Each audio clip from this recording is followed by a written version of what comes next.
cuando hablamos con Marcelo respecto a esta charla, él me dijo, bueno, elegí algún fallo, dice, a vos te gusta el fútbol, elegí algo de fútbol, me dijo. Acá en Aduanero mucho del fútbol, no tenemos. Me encantó el fallo de Agustina para comentar. Otro amigo Francisco me dijo, hablar del fallo Huracán, que va a revolucionar el mundo actual del fútbol, pero no lo tenemos en Aduanero, eso es un problema. Rememorando, voy a contar una anécdota, cuando ingresé al tribunal en el 2011, mi secretaria entonces, conocida por todos, la doctora Chapela, me dijo, mire doctor, la vocalía está bien, tenemos un solo expediente atrasado, que no sabíamos sacarlo, se lo dejamos a usted. Se ve que al doctor le habían dicho este hombre sabe de fútbol. Y se llamaba Club Atlético River Plate, el fallo. Ese se lo dejamos a usted, el resto no se preocupe, era la importación del césped sintético de la cancha auxiliar del River Plate, muy utilizado. Pero ese es del 2011, así que no, Marcelo tampoco va, ¿no? El 2011. Nueva Chicago, no importa nada, mismo fallo, Atlanta, no importa nada, así que vamos a hablar de la Constitución, porque no se puede hablar de fútbol. Constitución, Convención Americana y Derechos Humanos, vinculado al procedimiento aduanero. Hace muy poco, más o menos un mes, la Sala 3 Contencioso Administrativo dictó sentencia en un precedente 3M, muy publicado en las revistas especializadas, también comentado en los sitios vinculados a la actividad aduanera, donde revoca una decisión de la Sala F, siendo muy categórica, algunos sostienen siendo disciplinante. ¿Cuál era la conclusión de este precedente de la Sala, de nuestra alzada? El Tribunal Fiscal no puede realizar el control de convencionalidad, es decir, no puede aplicar las disposiciones de la Convención Americana de Derechos Humanos para resolver cuestiones aduaneras. Creo que el fundamento de la Cámara, ya sabes, se puede compartir o no, es confuso, lo viene siendo confuso desde que en la Sala F empezamos a producir sentencias de aplicación de esta doctrina, que la mayoría del mundo aduanero sostiene que es inaplicable, es inapplicable,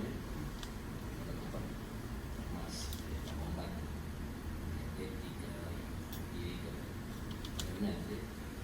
pero confunden el control de constitucionalidad con el control de convencionalidad.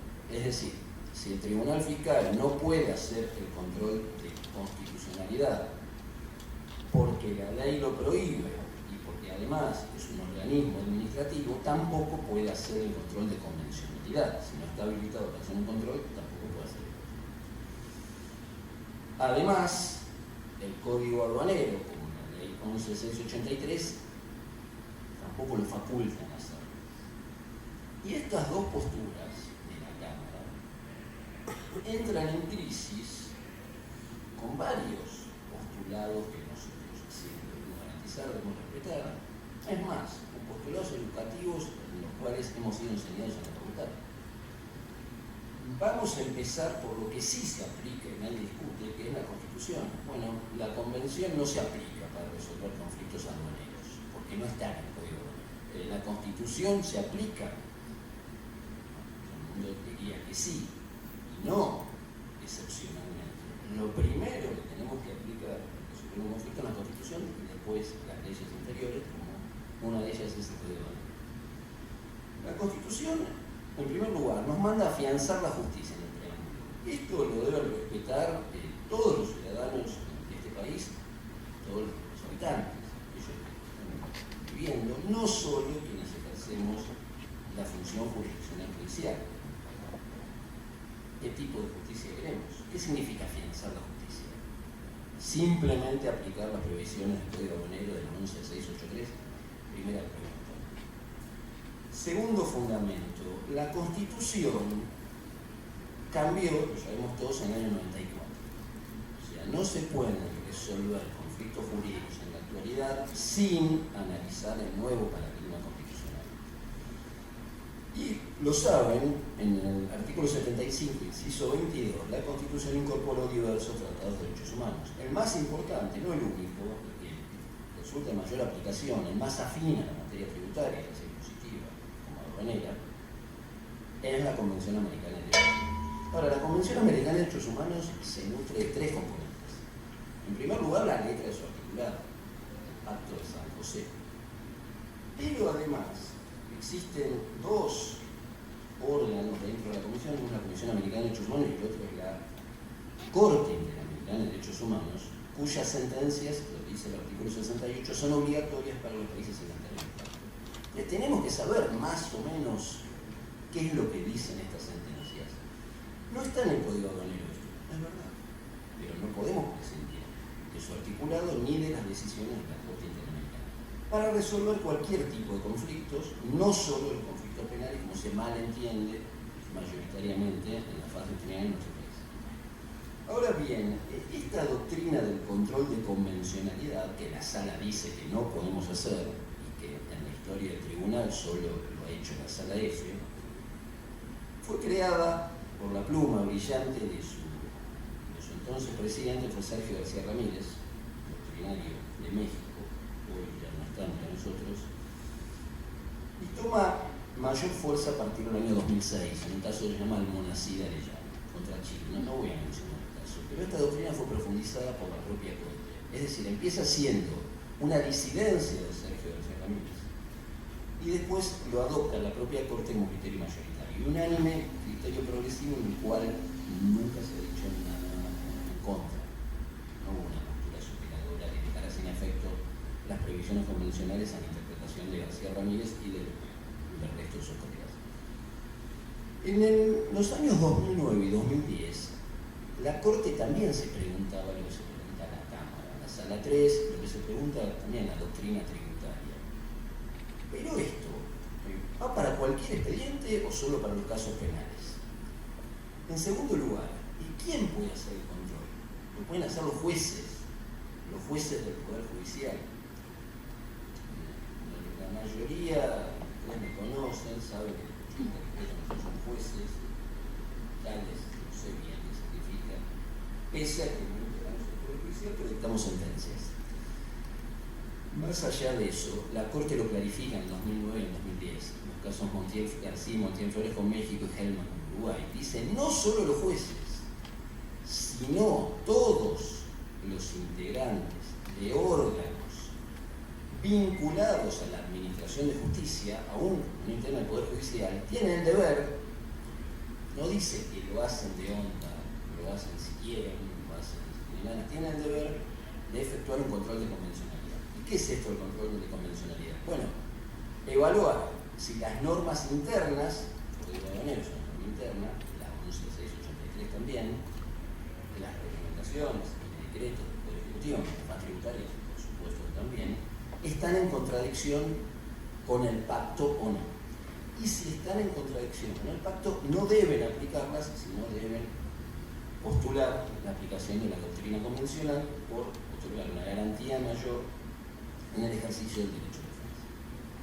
Ahora bien, no es que las normas estén en contradicción con el pacto, nuestras normas, pero a veces la aplicación que hacen los organismos administrativos, la DGI es un organismo administrativo, la aduana es un organismo administrativo, yo considero que el tribunal no lo es, pese tengo toda la doctrina en contra, porque tenemos otras garantías que no gozan los organismos administrativos. Si estos organismos administrativos, por ejemplo, les comento algunos casos, nosotros tenemos en la competencia aduanera supuestos donde la aduana notifica una resolución 6 años, 9 años después. ¿Qué pasa? Si aplicamos fielmente el Código Aduanero, bueno, pareciera que la prescripción está suspendida. ¿Y hasta cuándo está suspendida? Está suspendida eternamente. O sea, la aduana puede tardar 50 años en notificar. Esto está en contra, está a favor de las garantías del pacto. Una de las garantías del pacto es el derecho al plazo razonable, el derecho de un individuo que resuelva un conflicto en un plazo razonable sin dilaciones indebidas. Esta es una garantía, hay otras más, pero esta es la mayor aplicación tiene nuestro tribunal. Entonces, en ese caso, yo entiendo que siguiendo la doctrina constitucional internacional, enseñando, le dice el doctor Soria, esta es una doctrina de cortes, y por supuesto era mi maestro, soy orgulloso, no pretendo inventar nada, seguir la doctrina de mi maestro, además adoptada por otros grandes doctrinarios del derecho tributario como Casadas, Lepizo, etc. En En ese caso debemos prescindir del artículo del código y aplicar la normativa internacional y por supuesto declarar en la prescripción de la acción. La Corte lo ha hecho en algunos supuestos, lo ha dejado hacer después del 2016, conocen todos el caso Figman del año 2009, que venía a modificar, el caso Bossi García del año 2011, que venía a modificar, el caso de los CISER, el 6 de junio del 2012, que es el paradigma que se aplica a toda clase de procesos. O sea, la Corte fue muy enfática en este caso. Entonces, lo que sostiene la Cámara, rebutando la decisión nuestra, que no podemos realizar este control, contradice expresamente la jurisprudencia internacional.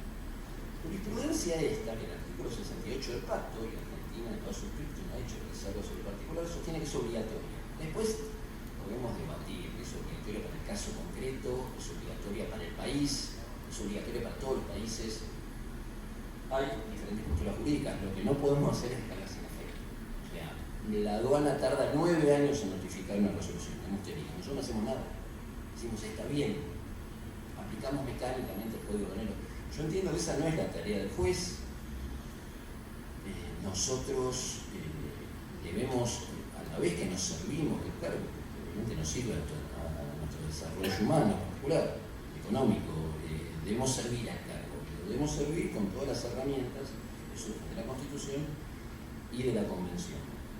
Si hablamos de afianzar la justicia, ¿qué es la justicia? ¿Qué tipo de justicia?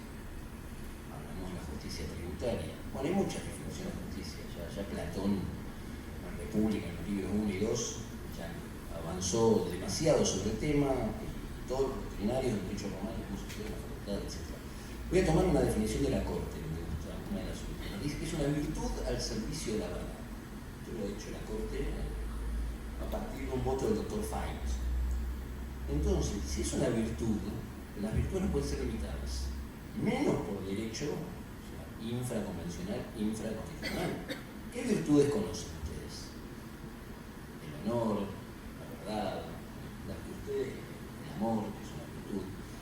¿Se pueden limitar las virtudes? No, la justicia es una virtud, no se puede limitar. Por ende, la justicia tiene que ser amplia, debe ser plena, debe ser integral y debe ser efectiva y debe estar al servicio de todos los ciudadanos sin ningún tipo de limitación.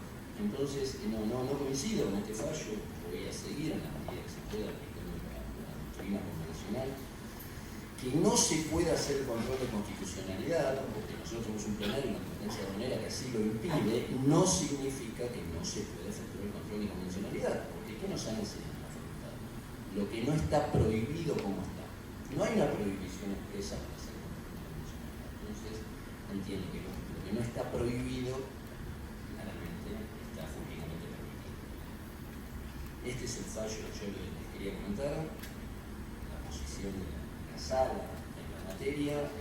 Entiendo, como cualquier situación jurídica, que requerimos un pronunciamiento de la Corte. Esperemos que alguna vez llegue, no importa en qué posición adopte la Corte, porque la Corte trate este tema, es de interés para la materia tributaria. Y yo le quería agradecer, también muy especialmente a la gente de mi vocalía, y le quiero agradecer a una persona que no está aquí, pero que se quedó en el tribunal atendiendo nuestra mesa de entrada por el horario, que se llama Viviana González, nuestra querida Vivi. O sea, a ellos, a ella y a todos ustedes, son los depositarios de nuestros esfuerzos de justicia amplia, plena, integral y efectiva. ¿No? Muchísimas gracias.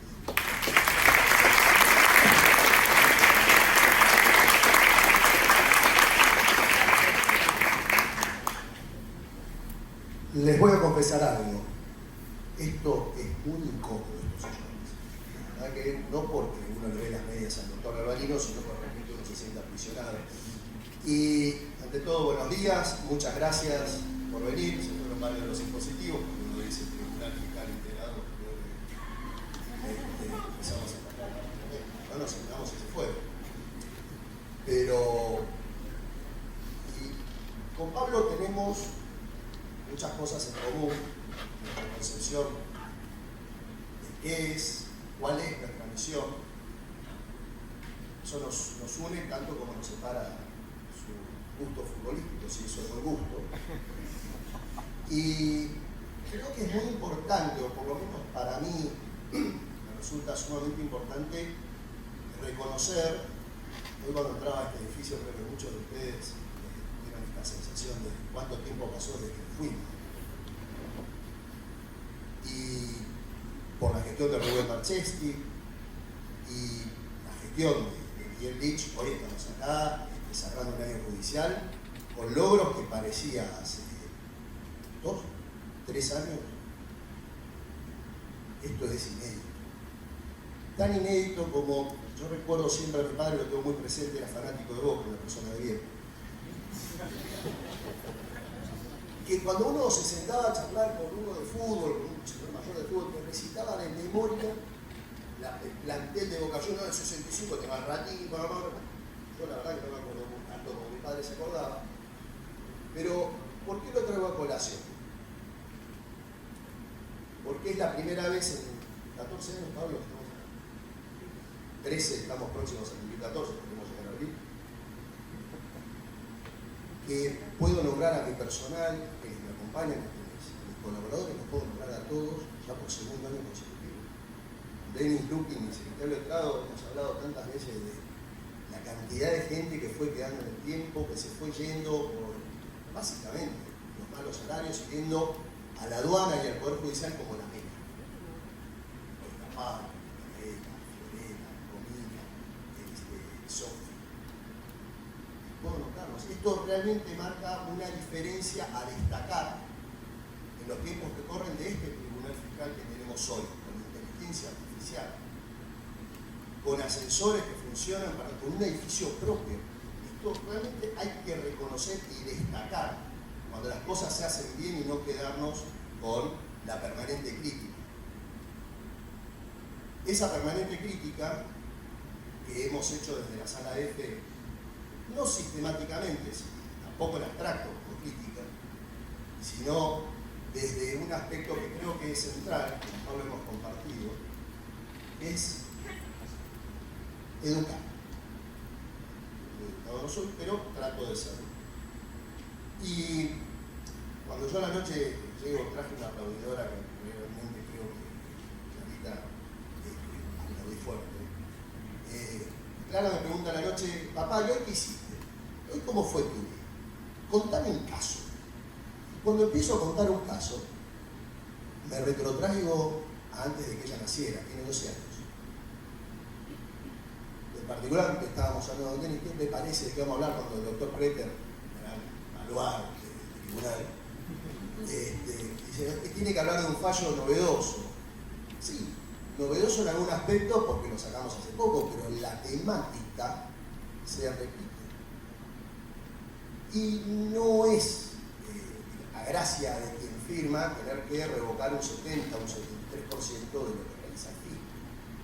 Y cuando hace uno esta afirmación, también es válido señalar que nosotros somos una permanente máquina del tiempo, H.G. Wells, ¿no? De repente viene, vamos, subiendo la traje de unos videocassettes.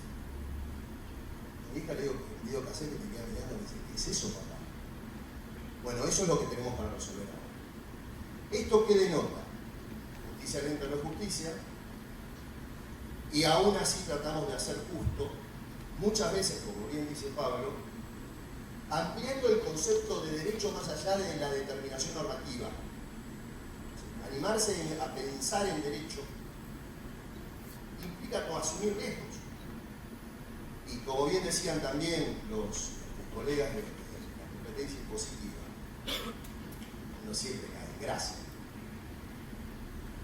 Yo, en el año 2012, en las primeras charlas, cuando finalmente me dieron el micrófono, me tocó hablar después de un administrador federal. Y cuando lo escuché decir que el rol de la administración federal es recaudar a toda costa, y que en ese proceso de recaudación van en una autopista a toda velocidad, y si tienen que ir en 2 ruedas, van en 2 ruedas, van en 4 ruedas. Yo decía, esta afirmación lo que hace es afirmar mi compromiso con lo que hago.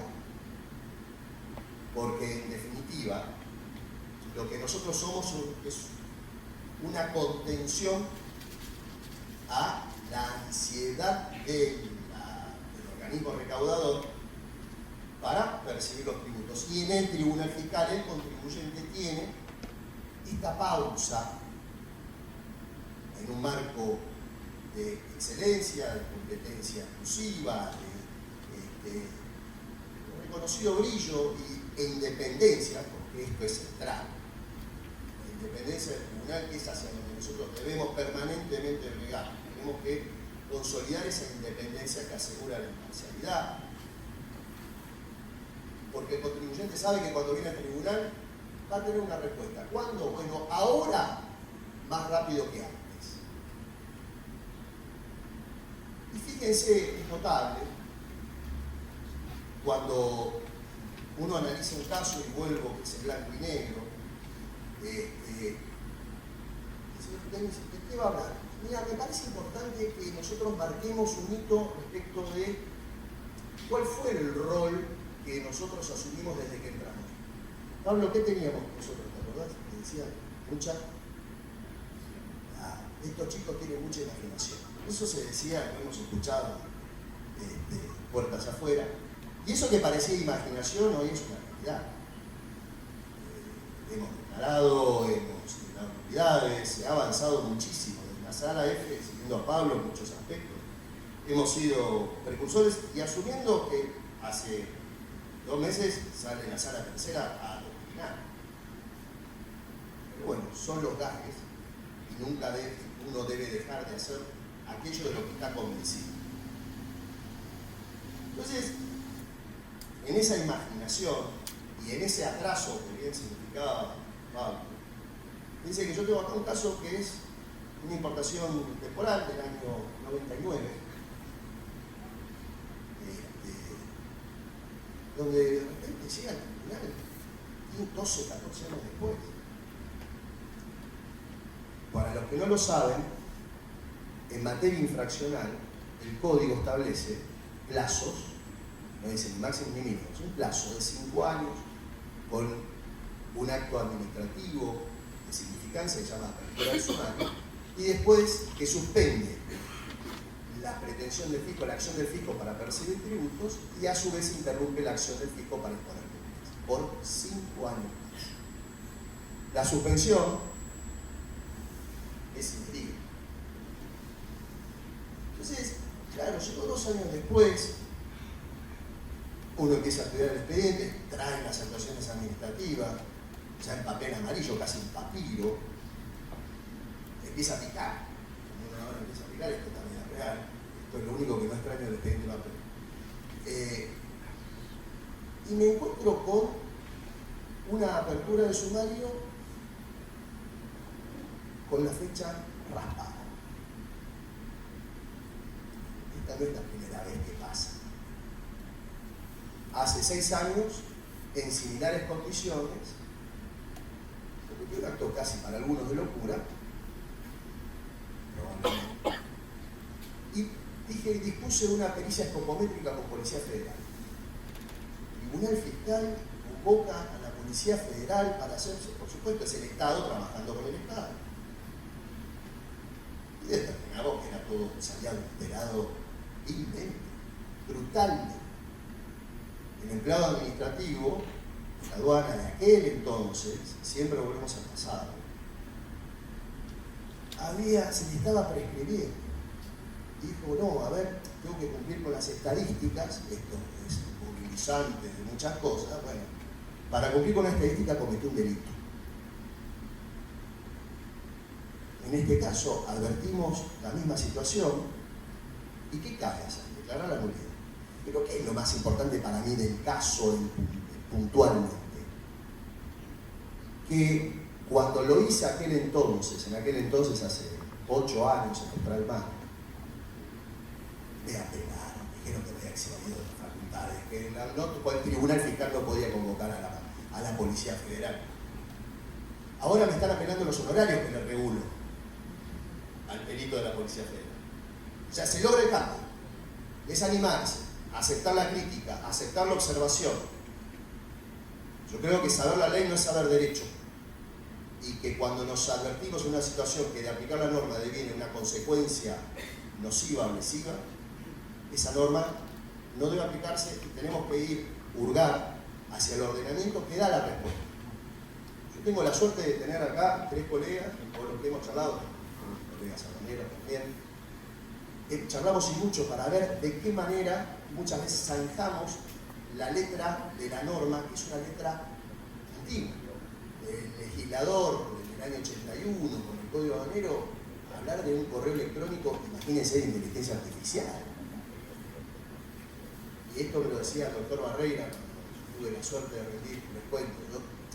Mi tesis magistral era criticando una norma del Código Aduanero, y cuando me notifican quién era el tribunal y que estaba uno de los corredactores, dije, tengo vacía. No la iba a pasar bien. Sin embargo, con generosidad, al hacer mi observación, dijo, doctor, ¿sabe lo que pasa? Nosotros no pensamos en la disfuncionalidad del funcionario. Cuando fijamos esos plazos, los pensamos en temas complejos, más allá de la problemática, de las herramientas que se tenían que eran obsoletas, las devenidas obsoletas.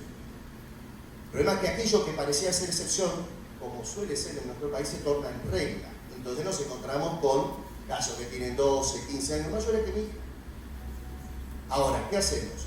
Asumimos un rol proactivo para minimizar o mitigar las consecuencias nocivas que se derivan de esta aplicación de la norma. ¿Por qué?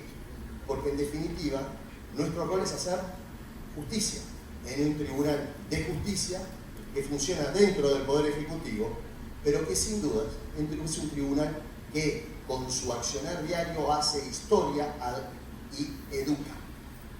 Por eso cuando arranqué dije, nuestro rol también es educar.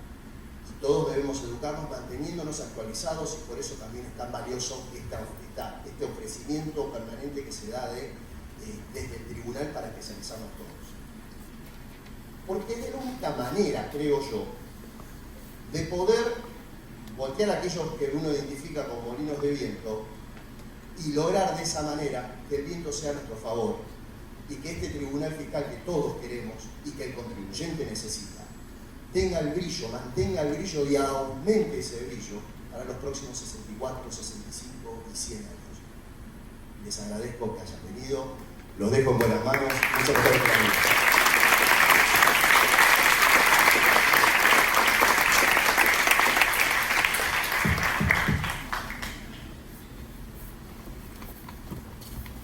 Buenos días a todos. Antes que nada, muchas gracias por la invitación a participar de este evento. En particular al doctor Marcelo Brechter, que hizo una invitación.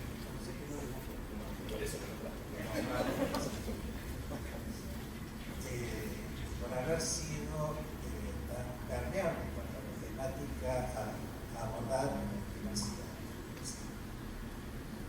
En mi caso puntual no voy a hablar con más en particular sino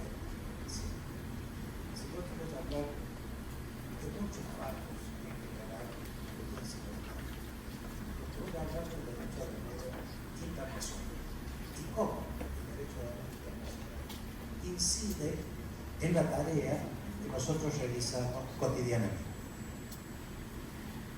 Cuando hablo de derecho aduanero internacional, me refiero a aquel derecho que es generado, que es originado en organismos internacionales, que luego son incorporados en nuestro país, en nuestro sistema jurídico aduanero, y que nosotros aplicamos en nuestras resoluciones. Esto hace la complejidad de nuestra materia.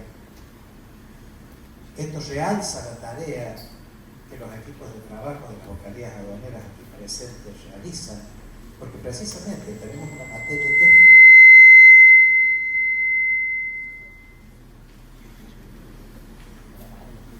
Hola, que es muy compleja.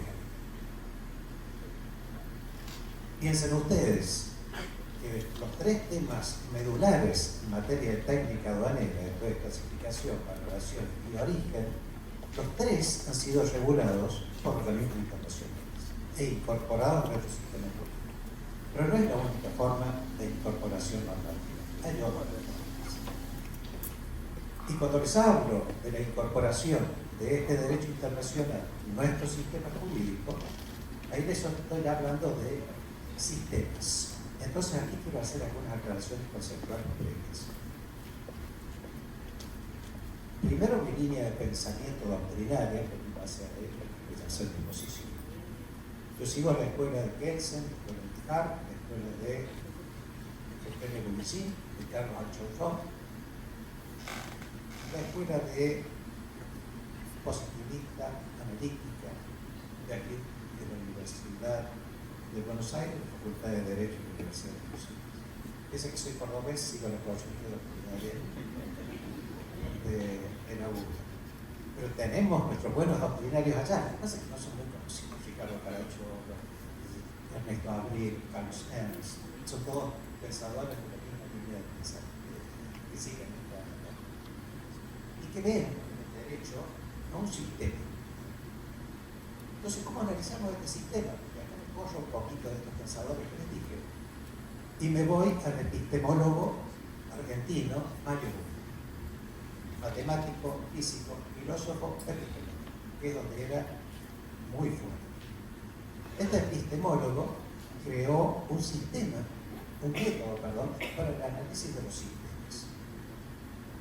Un método simple, muy sencillo, que consta de 4 elementos, se denomina método CESM, C-E-S-M, Charlie, Echo, Sierra, Mike, para los que manejan el deletreo de la aviación civil. Esos 4 elementos solamente conforman el sistema. Vamos uno por uno. Primero, los componentes. Los componentes del sistema son la cantidad de normas que lo conforman. Estamos hablando del subsistema jurídico aduanero. ¿Cuántas normas conforman el subsistema jurídico aduanero? Para pregunta, todavía no le doy la respuesta. Vayan pensando en algún número. Segundo componente, el entorno. De esto que vamos a hablar. ¿Cómo el entorno internacional incide en el subsistema jurídico? Tercer elemento, la estructura. La Constitución Nacional establece rango jerárquico de las normas, la Constitución, el Código Internacional, la ley. Después el mecanismo de funcionamiento. El mecanismo de funcionamiento es cómo se crean las normas, cómo se modifican, cómo se derogan las normas. Con esos 4 elementos hay que analizar cualquier tipo de sistema, físico o inmaterial. Desde una molécula, desde un átomo, electrones, protones, cómo funcionaba, que después conformaban que era un sistema, que conformaba otro subsistema, hasta llegar a constituir el individuo humano que lo analizaba como un sistema. Así como analizaba las cuestiones físicas, también analizaba las cuestiones sociales, familia, barrio, ciudad, etc. Para él todo era sistema, todo podía ser analizado como un sistema. O era parte del sistema, o constituía el sistema. Bueno, con esa metodología que estoy comentando de Mario Bunge, vamos ahora puntualmente al subsistema jurídico aduanero. ¿Ya pensaron cuántas normas lo conforman? Seguramente están pensando en 3 dígitos. Respuesta incorrecta. Son 5 dígitos, 19.840 normas. Eso es lo que ustedes, estimados relatores de salas aduaneras, manejan cotidianamente cuando van a resolver problemas. ¿De dónde saco este número? De un instrumento que ustedes utilizan cotidianamente. Es una empresa privada que tiene una base de datos normativa, que el Tribunal Fiscal de la Nación la ha contratado y que nosotros utilizamos cotidianamente, que es el de la empresa Tarifar. Esa base de datos legislativa de Tarifar tiene 19.840 normas. Le pedí al director del departamento técnico de Tarifar que por favor me hiciera me averigüe esa cantidad de normas, excluyendo las que estaban derogadas. Cuando ustedes ingresan al sistema van a ver que tienen 3 estados: normas vigentes, normas modificadas, normas derogadas. Cuando yo les pedí que quite las derogadas, me digan cuáles son las que quedan vigentes y modificadas. Y me dio esa cifra que les acabo de comentar: 19.840, de las cuales 1.960 son las que están modificadas. De todos modos, mi sorpresa era grande, porque parece que es muy generoso el Tarifar participar en incorporar normas. No, me dice, ese universo, gran parte, son las normas por las cuales modificamos aranceles. Y que, por ejemplo, una norma tal vez 10 aranceles distintos, para 10 posiciones arancelarias, posteriormente se modifica el arancel de una posición, sigue vigente la norma modificada con las 9 que no se tocaron y aparece una nueva norma con la que se modifica. Me dice, además de eso, están incorporadas todas las normas, no tan solo las que dicta la ex-AFI o ARCA, sino que también dictan otros organismos vinculados al quehacer aduanero. Esto es el RENAR, el SENASA, el ANMAT, INAR, el Instituto Nacional de Viticultura, CEBRONAR, etcétera, etcétera. Y permanentemente la Secretaría de Industria, de Transporte de la Nación, que hace transporte internacional, que permanentemente dictan normas que son incorporadas en el CIE. También están incorporadas las normas, es decir, no tan solo leyes y decretos, sino también normas de menor rango, incluidas algunas que pueden ser cuestionadas, el Instituto General, etcétera, etcétera, porque tienen un efecto normativo con el que de hecho resolvemos numerosos fallos vinculados a la aplicación de estos instructivos generales. Ese es nuestro subsistema. De esas 19.840 normas, hay muchísimas que tienen origen en el exterior. Es decir, son normas extranjeras que fueron internalizadas. Y les voy a mencionar algunas como al pasar, agrupadas por los organismos internacionales de los cuales nació. Entonces, si tenemos temas de valoración, tema OMC, después de demás. Si tenemos problemas de origen, la OMC, si es un problema de origen no preferencial, es la OMC sobre el acuerdo de origen. Si son acuerdos preferenciales, tenemos que ir al ARE, o tendremos que ir al Mercosur, o tendremos que ir a los acuerdos en los cuales se establece la preferencia económica. En materia de propiedad intelectual, marca de fábrica, patente, tenemos que ir a la Organización Mundial de Comercio. La Organización Mundial de Comercio también sacó recientemente un convenio internacional por el cual se promueve la facilitación del comercio, que es 99% del contenido aduanero y que marca pautas que hoy están por encima de nuestra legislación nacional. Por eso el Tratado Internacional ya es aceptado en Argentina. Salimos de la OMC, vamos a la Organización Mundial de Aduanas, que a mi entender es el organismo internacional que más influencia ejerce sobre. Y ahí tengo que mencionar, en primer lugar, el sistema armonizado. Y aquí voy a hacer un paréntesis y voy a hacer un reconocimiento, es decir, viendo que hay gente del Ministerio de Economía aquí presente y gente oriunda de Tucumán aquí presente, voy a hacer un reconocimiento muy rápido, muy cortito, pero muy debido a una personalidad que representó muy bien en el interior, que fue en algún momento director nacional de impuestos en el Ministerio de Economía, entre otros muchos cargos,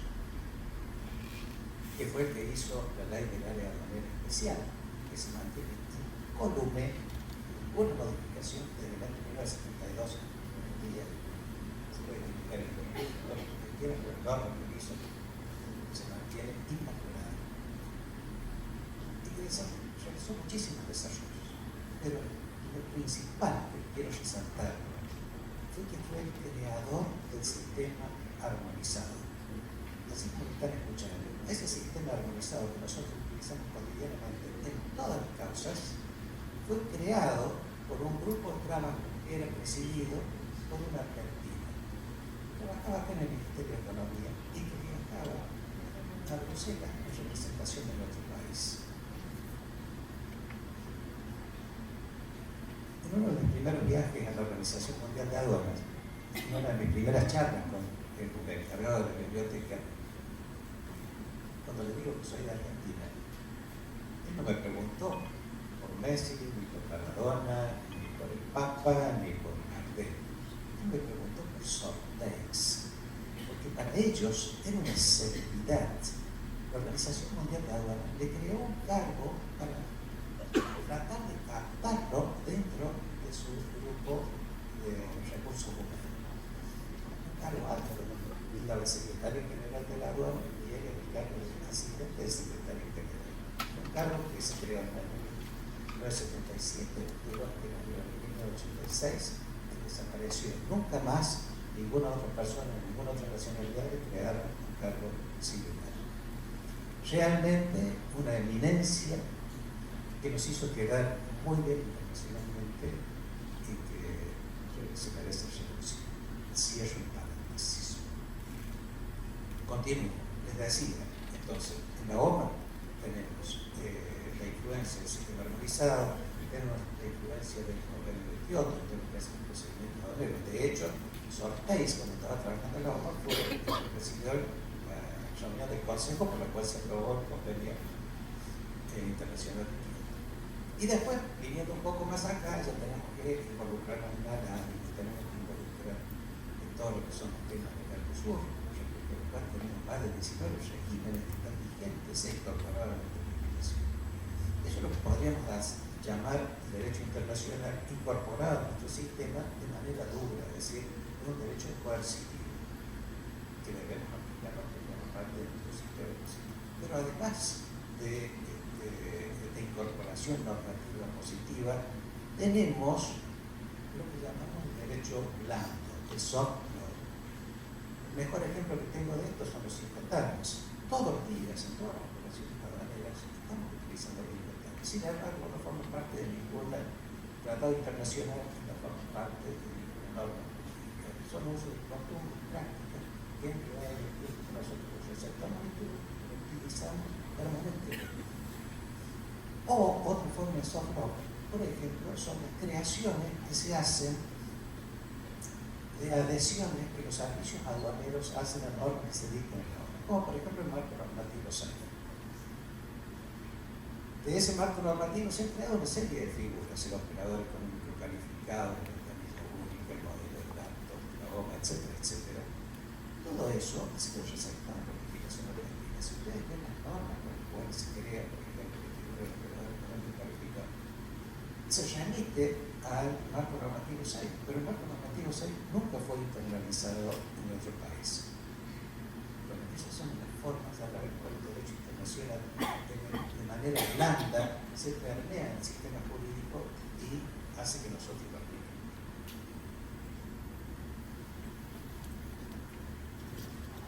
Entonces, tenemos los desafíos de la complejidad del derecho internacional, pero también tenemos los beneficios de las nuevas tecnologías que estamos utilizando. Hoy, como les mencioné, tenemos estas bases de datos administradas por empresas privadas, también tenemos los servicios públicos, ¿no? Así la biblioteca de la FIP, también tenemos Infolet, es decir, el mismo tipo de servicio suministrado por el Estado. Y editorial tarifario en la pública, es decir, el otro también se llama, el otro es el primer servicio. Esa tecnología nos está facilitando la tarea. Hace 20, 30, 40 años atrás era muy difícil conseguir información para dictar una resolución. A ello le sumamos el acceso a la jurisprudencia, que lo tenemos en el buscador de manera inmediata, hoy aplicando la inteligencia artificial que nos ayuda a los criterios de búsqueda y demás. Toda esa complejidad que mencioné originalmente, afortunadamente las nuevas tecnologías nos están ayudando a solucionar. Y con ello vamos incrementando nuestra productividad y también la calidad de los productos que emitimos. En ese camino nos encontramos. Muchas gracias por haberme escuchado.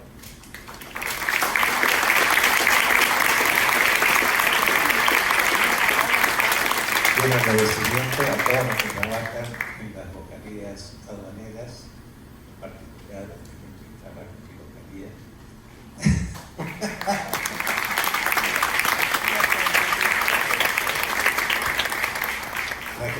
Traje mi aplaudidora. porque sin ella el trabajo no se lograría. Y con esto yo lo que quiero es resaltar la complejidad de la tarea que tenemos. Muchas veces no estamos cuenta de forma parte de la complejidad, de esa capacidad, pero es compleja la tarea de la cual estamos abocados. El reconocimiento de hecho. Gracias.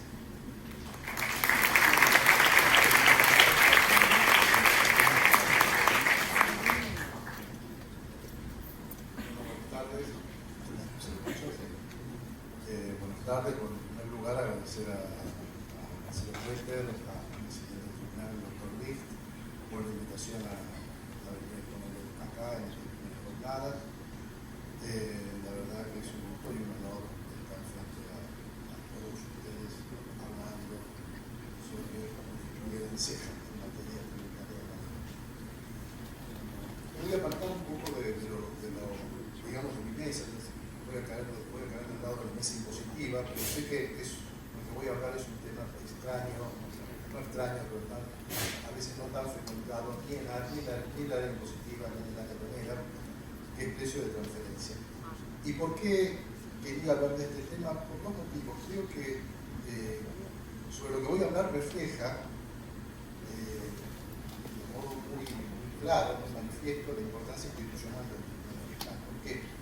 Voy a hablar de algunos fallos de Corte Suprema, no voy a hablar de fallos del tribunal, voy a hablar de algunos fallos de Corte Suprema, pero sí, porque voy a hablar de eso por este motivo. En el último año calendario, la Corte Suprema de Justicia de la Nación Argentina ha dictado 7 fallos de precios de transferencia. 7. De fondo.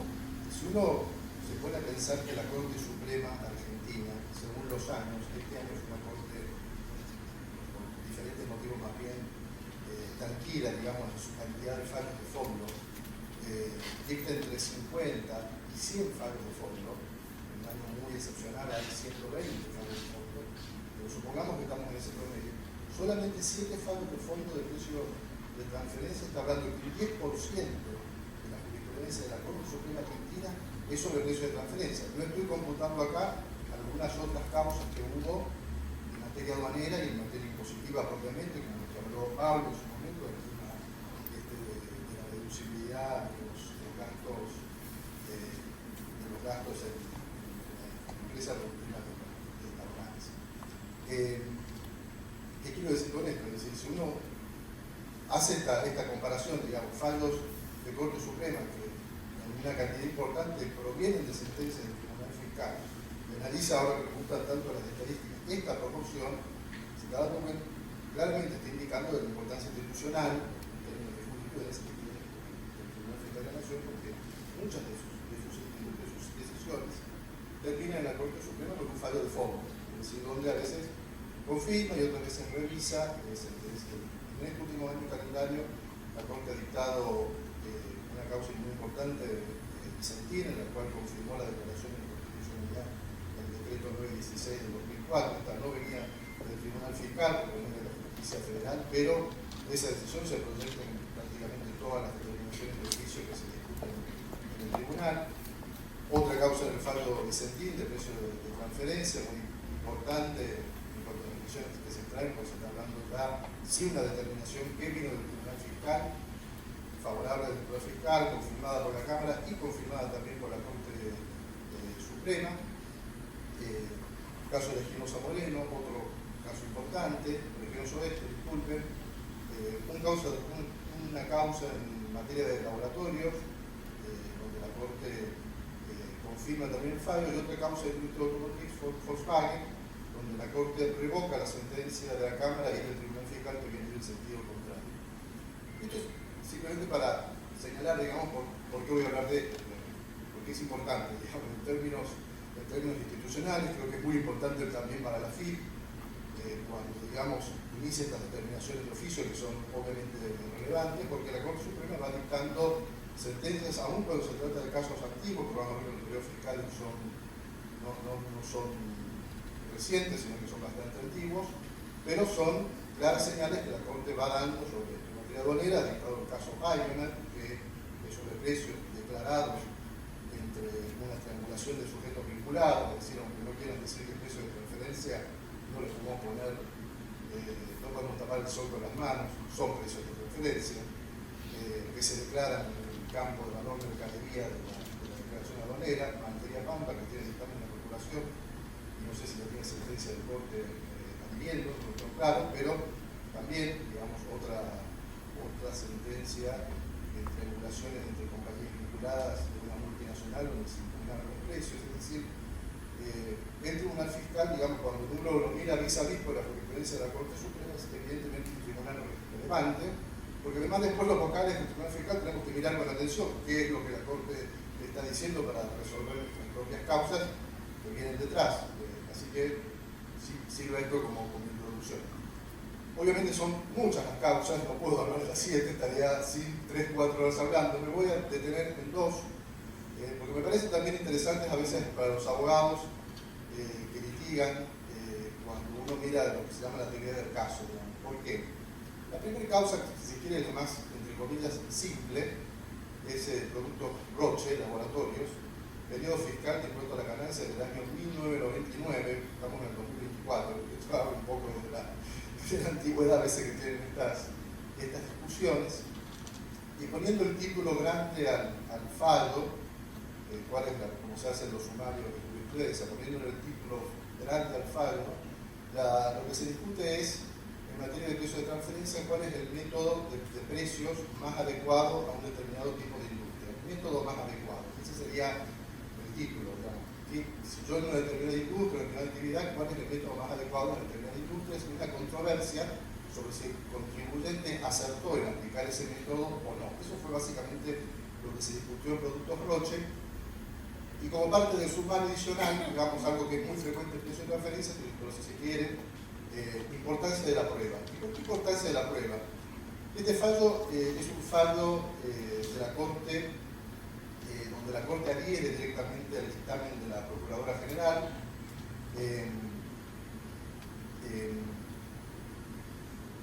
Y cuando uno lee el dictamen de la Procuradora, que esto es lo que iba, porque es la importancia de la prueba, cuando uno lee el dictamen de la Procuradora, la verdad es que se da cuenta que la Procuradora, al elaborar su dictamen, tiene simpatía por cómo la FIP ha planteado el caso.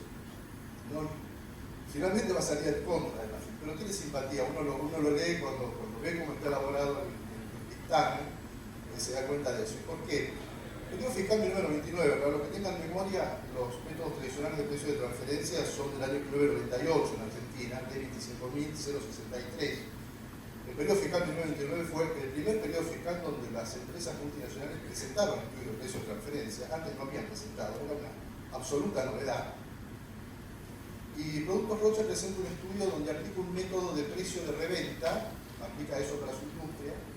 Ese es el método que decide, que ya de entrada lo plantea como un método híbrido, ni siquiera dice que es un método puro, dice que es un método híbrido, que lo elabora en función, supongo, de las limitaciones que tenía en este primer estudio. No usa el método que uno después pensaría, con el tiempo que sería el lógico para este tipo de industria. Elabora unos índices de rentabilidad de empresas que selecciona comparables y considera independientes, y con eso justifica el precio. La FIP, por eso con el diario del lunes, muy inteligentemente, y eso se transpuso en el dictamen, obviamente cuando va a hacer la determinación de oficio lo hace varios años después, no lo hace en el año 99, sabemos que un aduanero tiene un plazo de prescripción, y cuando hace la determinación de oficio, obviamente está mirando los estudios de precio de transferencia posteriores de la empresa. Y lo que ve es que en el año 2000, 2001, 2002, el método que la empresa aplica es más el método de la transacción. No este método híbrido que usó en su primera metodología. Entonces, ¿cómo impugna la FIP? Muy inteligentemente, lo impugna diciendo ya, el método adecuado no es este precio de venta híbrido que utilizaste en el 99, sino marca el método de la transacción que utilizaste en todos los años fiscales posteriores con mismo. Lo que es el de comparables que se usa en el año 99, la FIP dice la verdad que este índice que vos usás de empresas independientes no va, porque acá tenés comparables los que vos usaste en todos los años fiscales y te los voy a aplicar acá. Y de algún modo rehace todo el estudio del precio de transferencia. Eso es lo que uno vislumbra en el caso, la verdad es que uno cuando mira y lo que va contando dice, bueno, va a ganar la FIP, digamos, porque la verdad es que está atacando al contribuyente con su propio método. Bueno, y acá la importancia de los temas procesales. A lo largo de toda la sentencia uno ve un hincapié permanente de la FIP, no de la FIP, sino de los diferentes tribunales, en que para justificar sus precios, en el momento de la determinación de oficio, al contestar la vista, el contribuyente había elaborado un informe, una pericia contable, en el cual había justificado sus precios en función de probar su posición. Pero esto no había sido observado ni en la instancia del Tribunal Fiscal, tampoco en la Cámara, y la FIP llega a la Corte en queja diciendo: la verdad que esta pericia está mal, porque esta pericia se basa exclusivamente en la información suministrada por el propio contribuyente, donde lo único que hacen los peritos, incluido el perito de la FIP, recordemos, es convalidar datos que el propio contribuyente dio. Y la verdad que nuestra elaboración, en tanto estas críticas están fundadas, no fue considerada. Bueno, ¿por qué digo que es interesante? Porque bueno, se resuelve, y creo que la Corte ve que si bien ese informe de pericia estaba ahí y en la queja la FIP es muy severa con esto y también lo de la operación en la Cámara, la realidad es que el momento en que la FIP tenía para impugnar esto había sido la determinación de oficio, creo que lo había pasado por alto. El tribunal convalidó en base a esta pericia y cuando llegó a la Cámara dijo: artículo 82 de la ley 8683, yo no revisto cuestiones de hecho y prueba, con lo cual dejó validada la sentencia del tribunal que había mantenido el método en base a esta pericia. Y la Corte, muy brevemente, dice: la FIP acusa de silencio a la Cámara, porque dice que la Cámara no se expidió sobre cuál era el método más adecuado. La Corte dice: no, la Cámara sí se expidió, porque al decir que el precio de reventa híbrida en base a la pericia era correcto, sí se expidió, aunque no lo hiciera de modo explícito. Bueno, en cuanto a la impugnación de la pericia misma, que aparece en el recurso de queja de la Cámara, la Corte lo que dice es: cuestiones de hecho y prueba son extrañas al recurso colectivo fiscal. Pero señalo el caso porque me parece que es paradigmático, cuando uno viene un caso muy bien planteado por la FIP, que está planteado con las propias herramientas que el contribuyente demostró años posteriores, sin embargo, con una prueba bien trabajada o quizás una prueba bien trabajada más cierta pasividad del fisco en la discusión de esta prueba puede terminar exitosamente. El otro caso es la industria automotriz, Volkswagen, es la contracara de este, porque acá es un caso en que la Corte sí se expide sobre el fondo de la cuestión y sobre el precio y sobre el método de margen neto de la transacción. Lo que es actividad industrial, bueno, está por supuesto actividad farmacéutica, Volkswagen es automotriz, el método de precio usual, el margen neto de la transacción. Y acá no hay prueba, y esto también a veces son las lecciones que hay que mirar. Volkswagen tiene sentencia favorable, en este caso, en el Tribunal Fiscal, tiene sentencia favorable en la Cámara y la Corte revoca y manda a dictar nueva sentencia, manda a dictar nueva sentencia con un fallo cuyo contenido, por así decirlo, está cantada cuál va a ser la sentencia favorable a Volkswagen por el contenido mismo que ahora lo voy a explicar. Son dos cuestiones conceptuales, voy a tratar de ser sintético. Margen neto de la transacción, como ustedes saben, es un método para transacciones de manufactura cuyo indicador de rentabilidad es lo que se llama tasa de retorno sobre el capital empleado. Las iniciales es TRC, voy a decir tasa de retorno, no les interesa, voy a decir tasa de retorno porque es más fácil. Ahora, como cosa didáctica también, a veces van a ver en vez de TRC van a ver ROCE, pero en realidad es lo mismo, solo que es el acrónimo en inglés, que es Return on Capital Employed, lo mismo, tasa de retorno del capital empleado, ROCE, TRC.